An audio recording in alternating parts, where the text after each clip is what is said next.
Good morning. Welcome back to day 2 of the celebration of great health presented by Natural Factors. Settle in for another day full of inspiring and educational content to help us all live healthy and balanced lives. Let's now welcome our first speaker of the day. Aube Giroux is a food writer and an award-winning filmmaker with a passion for food origins and cooking. She is the writer, director, and producer of the award-winning documentary film Modified, a food lover's journey into GMOs. Aube is an avid gardener and the creator of the PBS food blog and cooking show Kitchen Vignettes on PBS.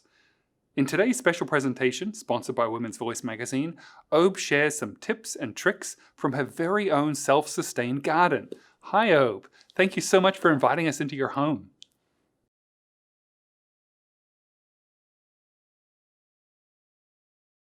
Hi everyone, my name is Aube Giroux. I'm a documentary filmmaker and I also produce a farm-to-table cooking show on PBS. And one of my biggest passions is gardening. So I'm very honored to have been asked to give you a virtual tour of my garden today as part of the Celebration for Great Health, which is put on by Natural Factors and Women's Voice magazine. So we'll do a little walk around. I'm going to harvest some crops, and at the end I'm going to go over everything I've harvested and tell you a little bit about how I'm going to prepare those foods, because part of what I'm trying to do here is have this garden be a space that provides food not only in the summer months, but also to preserve our harvest so that we can enjoy it year-round and through the winter months. So I'm in northern New York, which is zone 5A, and this is my third year gardening in this location. And with the help of my partner, we've built up these permanent beds with just shovels and hand tools. I try to practice no-till gardening using organic gardening methods. So I'll show you around. Let's get started.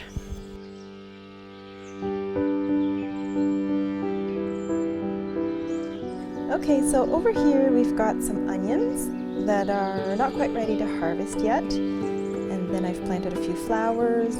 These are broccoli plants. We've already harvested all the big broccoli heads, but I'm keeping them here because they're still putting out these beautiful little broccoli florets, which are delicious to eat.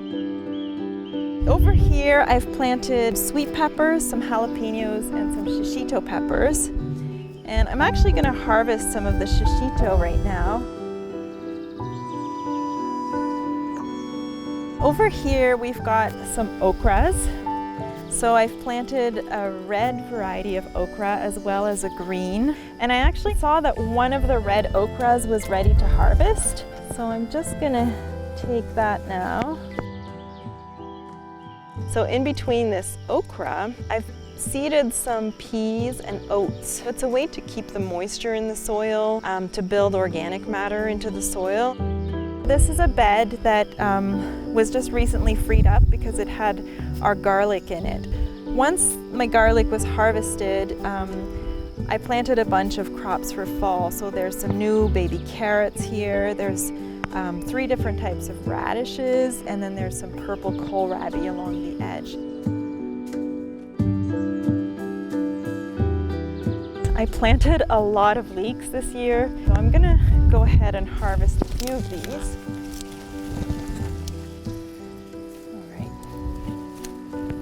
So as you can see, these leeks are huge.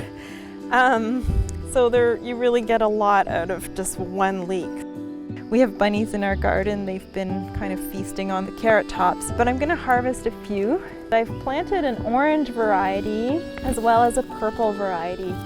And the purple ones, they don't taste all that great raw, but roasted, the sugars just come right out. They're really delicious roasted. And then I like to juice them with apples and cucumber and make a nice fresh juice. Over here is a variety of pink celery. So I've never grown celery before. It's kind of notorious for being hard to grow. You know, my stalks did not size up very well, but they are still delicious. And the other thing about the celery is that the leaves are so flavorful, and I love to use them in soups and pasta sauces. Over here under the white ag fabric is some kohlrabi. And I use this ag fabric a lot because we have a lot of flea beetles. This actually protects crops very well. Over here, I've got some rapini, I've I've got some bright pink Napa cabbages, which I've never grown before, but I'm very, very excited. And then over here I've got some cauliflower and Romanesco, which also aren't quite ready to harvest yet. So over here is a bed of cabbages. I've already harvested a lot of my green cabbages, but I'm actually going to harvest a couple of these red cabbages for you to see. And this is a variety called Cabbage, and it's my first year growing them.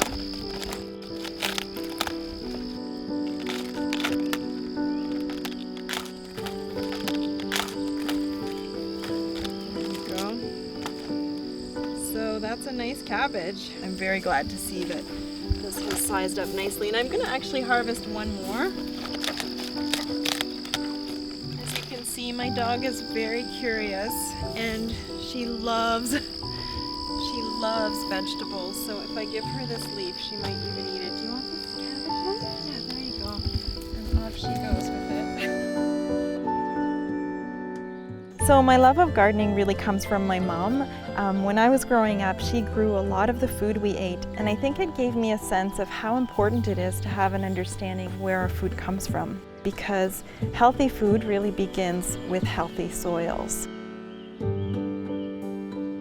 Corn is my absolute favorite plant to grow.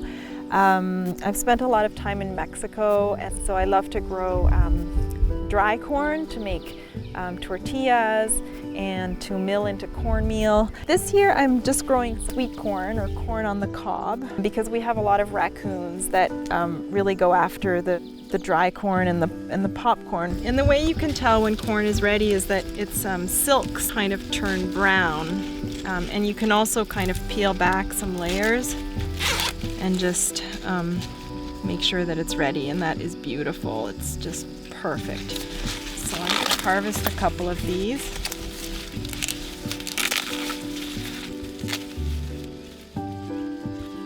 And Ricotta, my dog, also loves corn. It's really cute just to watch her eating it off the cob.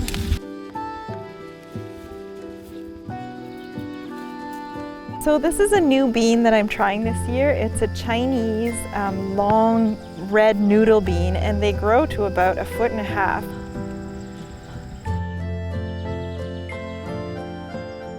This area is the watermelon patch. I just want to show you just how big and beautiful these watermelons are. They're almost ready, I think just another week or so. And this is a variety called Moon and Stars. And as you can see, the skin, it's like a starry night. So I just think this is such a special watermelon variety. The potato plants, as you can see, are looking very shabby, but that is totally normal. Once the potato plants die back, then you can actually, it means that the potatoes are ready to harvest and that they'll store properly. To me, harvesting potatoes is really one of the great pleasures of gardening. There's actually a scene in my film where my mom is harvesting potatoes, and it's one of my favorite moments. So this is a variety called Rose Gold. It's got nice creamy white flesh and a rosy skin. There we go. This potato variety is from a farm in Maine called Wood Prairie Farm. They offer so many different varieties, and they're certified organic. So this year I'm trying these Rose Gold potatoes, as well as behind them is a potato variety that has a bright pink flesh called Adirondack Reds. And I'm so excited to see these. So let's harvest a few of these. Ooh, and just look, you can even see the flesh on these is so bright pink.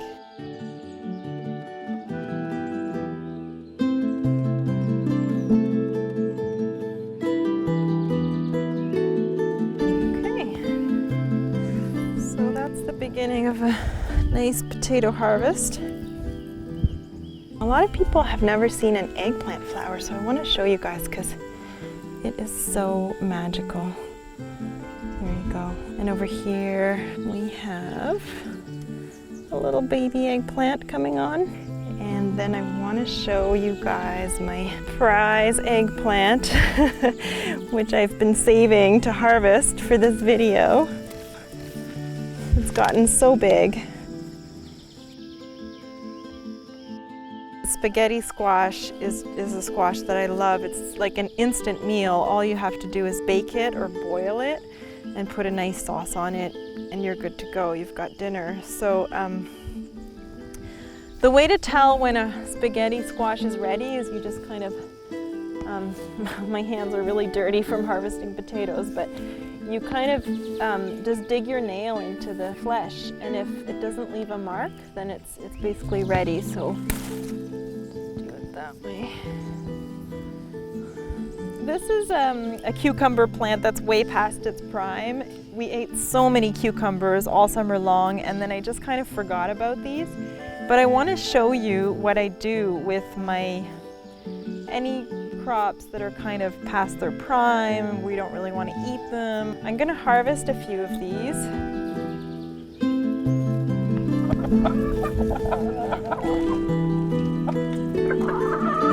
So this is what I do with my cucumbers. As you can see, they turn into a bit of a gourmet salad bar for our chickens, and they just love them.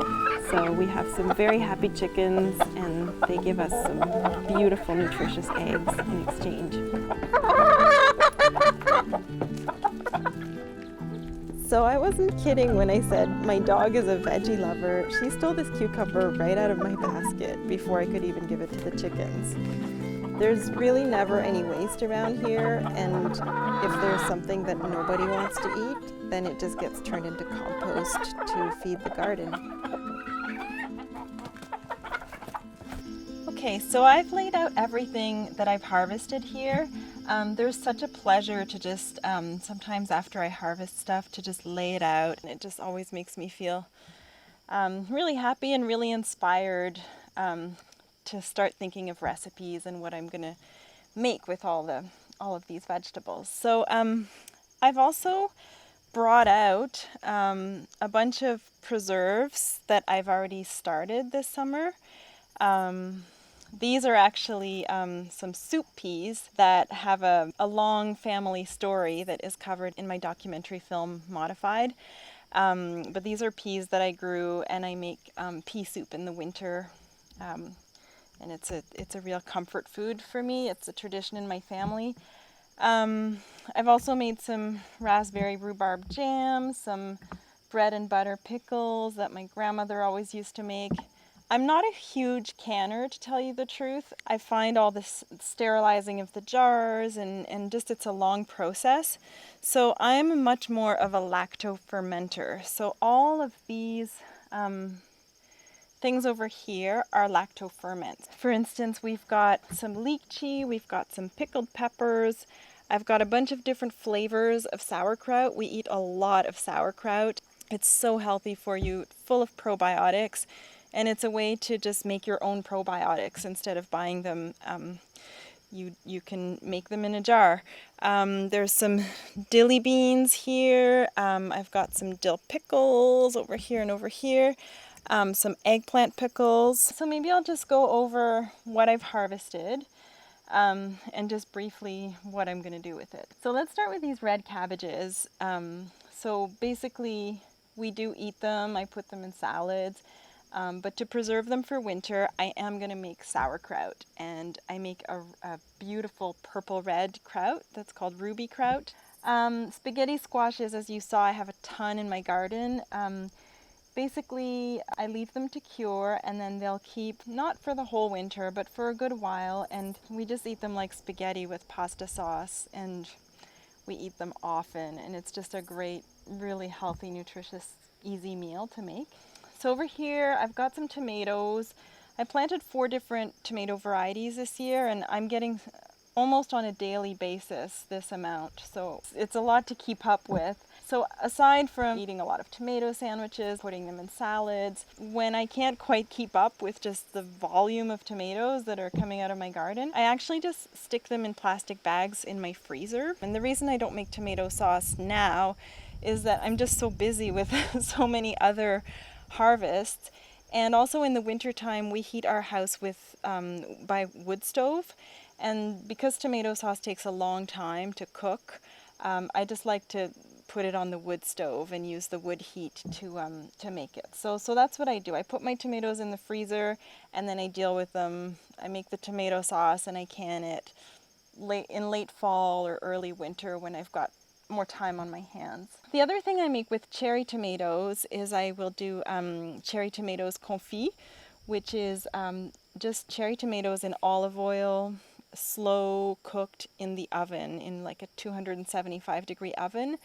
And they just turn to like almost like a caramelly sweet sauce that is delicious on pasta, and it's delicious actually on spaghetti squash. It's one of our major fall meals. And so I'll make a lot of the pans of the cherry tomatoes confit, and I'll put a lot of that in the freezer.